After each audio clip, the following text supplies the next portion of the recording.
Hi everyone, welcome to Miss Adams Teaches English Language and Literature A-Level. In this video, I'm going to be taking you through the Jessica Reed experience I survived an earthquake while scuba diving from the Edexcel English Language and Literature Voices in Speech and Writing Anthology. I'm going to take you through a little bit of context, some details on genre, audience and purpose before we take a look at some key moments from the piece of reportage, focusing on literary and linguistic concepts as we go. So let's get started.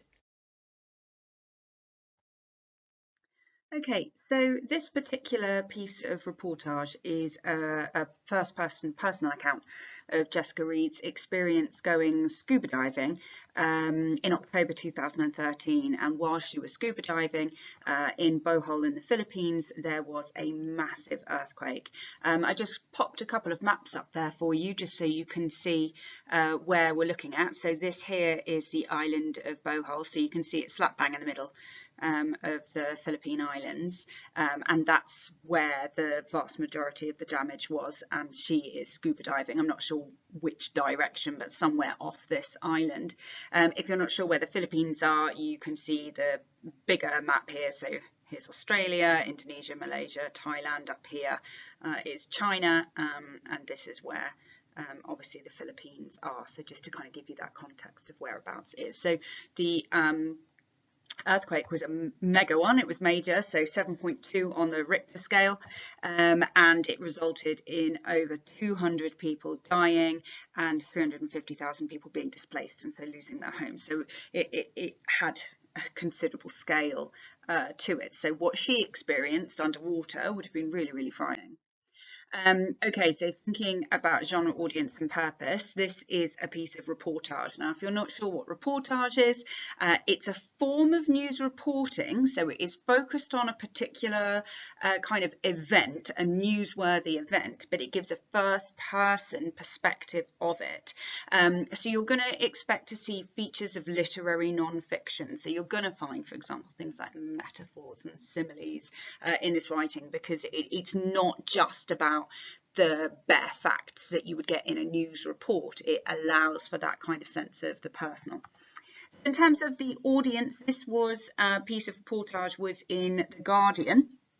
In the weekend section, or the weekend version of The Guardian, which is a slightly more relaxed, slightly more informal version. So you're going to have those readers, Guardian readers, so left sort of side of the kind of political spectrum, educated adult readership, and you're going to have people that are interested in read particularly, certainly interested in current affairs, issues to do with the environment, perhaps scuba diving or any kind of like sporting activities. And the purpose is obviously to inform. That's the report part of reportage, but the kind of literary side of it, that's where you get your entertainment. And of course, you know, where they're trying to sell copies, aren't they, of the Guardian, so it's going to be entertaining, and it's also going to be quite reflective because, like I said, with reportage, it's very much a personal account. Okay, so what you're going to see with the voice, there's lots of attempts to kind of sound credible and authoritative, and that's going to really, really shine through. So sense of experience in the voice, but you're also going to get this sort of reflective recounts. You're going to see some quite descriptive elements of voice as well. So as always, I'll pop a couple of descriptors up on the slides as I go. Start with the opening. Why not? Good place to start. So I've been scuba diving for 15 years. I love the calmness of being submerged, the hypnotic sound of my breath, and the quiet clicks of fish eating coral. Lovely start.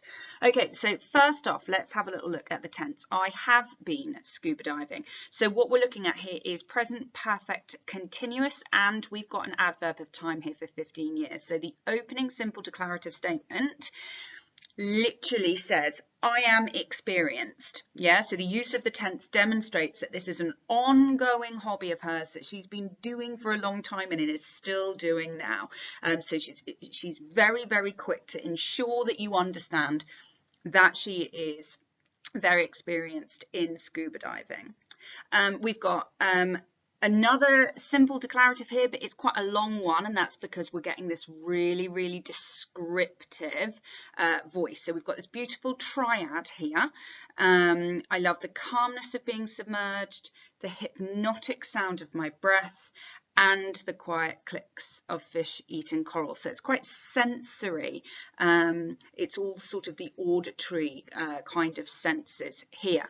And in order to sort of create that sensory voice, we've got some lovely sibilants here, submerged sound, and then the S at the end of the clicks. But we also have a little bit of plosive alliteration, but it's really quiet plosive alliteration, quiet clicks coral. And so actually part of the reason that the plosive alliteration manages to sound quiet is because it's paired up with lateral continuant sounds, so the combination of the C and the L, and with the qu, the W behind the C, that's the continuant. So it actually manages to elongate and soften the sound. So quiet clicks, so there's your onomatopoeic word, but again, it's softened by the sibilant sound at the end of the word. Of fish eating coral. So this is all about creating a kind of very relaxed, very tranquil atmosphere. Okay, now we've got a bit of development, a little bit of extension. So that's the broad. This is who I am. Now we're moving to the specific with the temporal discourse marker and simple past tense. So the shift from present perfect continuous to simple past tense tells us that we're narrowing down to the event itself. Last October, I was on a diving holiday in the Philippines with a friend. It was a sunny morning. Notice how she's moving into this kind of narrative style, this storytelling style, using very quite positive adjectives and fairly typical because they are in the Philippines. Sunny morning. After breakfast, we boarded the boat with 7 other advanced divers. This was my 40th dive. Notice here in all of this lexis that is sort of subject specific lexis, i.e. of scuba diving. Again, we are really hammering home the fact that she is with advanced experienced people like herself. 7 other advanced divers, i.e. she is advanced as well. And we've got numerals here. It was my 40th dive, followed by an idiom, so I knew the drill. Again, setting up. She's very specific. Note how we've got this kind of precision in memory. So we remember, of course, it is 20 meters that she was slowly sinking to. So contextually, this tells us that she's in advance because you're not really meant to go below 18 if you're not advanced. So again, it's giving us that context of experience. Now, the question here has to, of course, be why? And that's because when the inevitable horror happens, and there's a sense of panic, she's trying to demonstrate to us that even someone as experienced as her and the guys that she's diving with find this scary. She doesn't want you to think that she's panicking because she doesn't know what she's doing. So actually it emphasizes how bad the event was, the earthquake was, by showing how she as an experienced person recognizes the fear. We have more kind of sensory descriptions here, creating the tranquil atmosphere, so very descriptive in voice. I saw luminous corals, languorous turtles silhouetted in the deep blue of the ocean, and hundreds of tropical fish. So that tranquility and that sensory language, the auditory, is coming from the elongated vowel sounds here, luminous, languorous, so long elongated sounds, and continuing alliteration with that L sound here and here. So again, lots of lovely tranquility, but why? Because it's setting up the chaos. It's being used here to create juxtaposition with the next scenes where it's all really fast-paced and chaotic and frightening. And moving to that straight away. So we're kind of getting this sense of horror in her voice now. She sounds horrified. She sounds frightened. There's a sense of disbelief in how dreadful this is. So we're continuing with quite a linear structure. It is, and again, that's a feature of reportage. So we are conforming to the conventions. Then, discourse marker, we were enveloped by clouds of white sand that mushroomed up around us, and I thought, could it be an underwater bomb? So actually moving almost into free direct discourse there, where we're being given her thoughts in this sort of rhetorical question.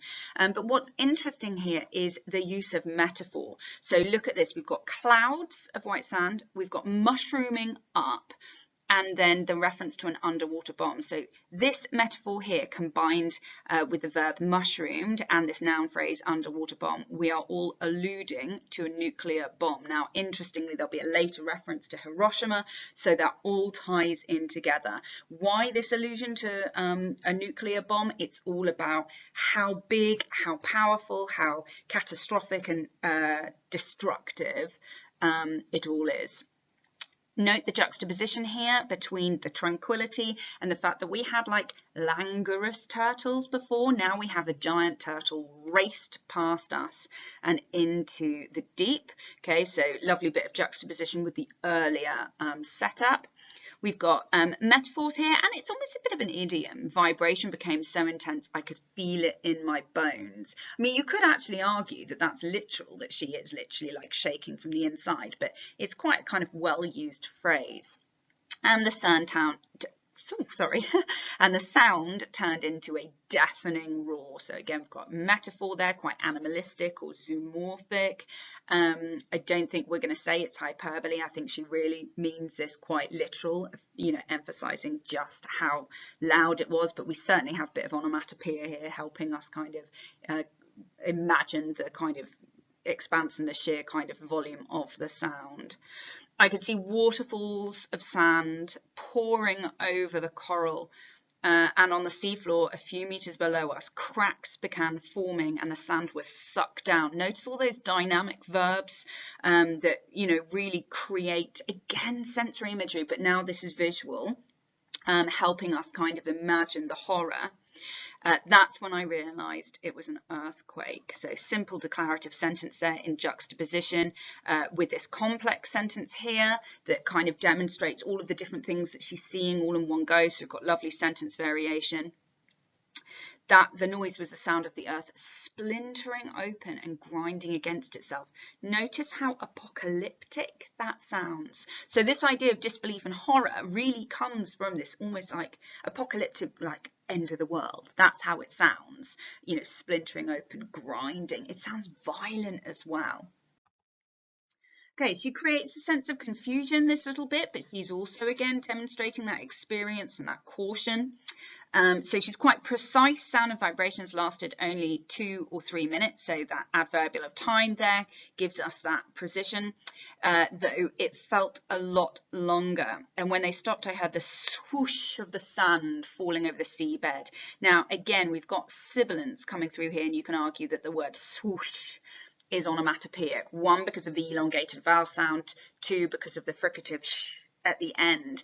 And unlike the last bout of sibilants, which was all about tranquility, this is actually about speed. So the idea of sand kind of pouring over. We've got this little adverb of manner here, fronting the sentence, uneasily. So again, demonstrating her fear. I followed the dive master through the plumes of sand. What a lovely metaphor. And again, notice elongated vowel sounds. Now, plume is like a feather. That's why it's a metaphor. But again, imagine these sort of long, trailing, cascading, almost like tubes of sand falling through. Okay, enormous willpower to resist the urge to swim to the surface. So this is really, really personal. This is her sense of fear. She knows what she should do, but she's got this kind of gut instinct that is a kind of panic, you know, to go to the surface. But remember, experienced diver, she knows not to do that. And then she, you know, sees her friends 20 meters away. Again, note how we're using adverbials to demonstrate precision, demonstrating that she knows about safety, stop for 3 minutes to avoid decompression sickness. So again, subject-specific language to do with diving. So despite all of the chaos, they are still remaining calm and doing the right things. Towards the end of it, we get this kind of factual shift where she again is sort of sounding quite authoritative on the subject. Back on the boat, we rushed to check the news, so again suggesting that kind of sense of urgency, and discovered we had witnessed a huge earthquake measuring 7.2 on the Richter scale. So we're using statistics here and subject-specific lexis to do with earthquakes, the Richter scale. It released more energy than 30 Hiroshima bombs. Now note we've got the repetition of the illusion from the opening paragraph. So really nice kind of cyclical structure here, bringing that kind of suggesting that sort of hinting that she was giving at the beginning with the mushrooming up underwater bomb, but note as in the fact that it's 30 Hiroshima bombs, so massive scale, power and destruction. We've got shared knowledge here, assuming the readers are going to understand this reference, which of course they are. We've been pretty much at the epicenter. High on adrenaline, felt lucky not to have not just to have survived, but also to have experienced nature at its most stunning and most ferocious. Nice little juxtaposition here, using these superlative adjectives, most stunning, most ferocious. It's kind of drawing on the concept of the sublime, like the awe in nature, how nature can be both beautiful but dangerous in its power as well. So there's a kind of suggestion that she is in awe of what she's seen, despite how terrifying it was. And then we've got further declaratives with statistics. 200 people died, 1,000 people injured. So the kind of sobering reality of what she's witnessed. That's it from me on this piece. There are other bits and pieces that I haven't looked at, so do give me a shout if you want me to go through any of them. Just drop me a line in the comments and I will come back to you. Other than that, that's it from me. Thank you so much again. Happy revising.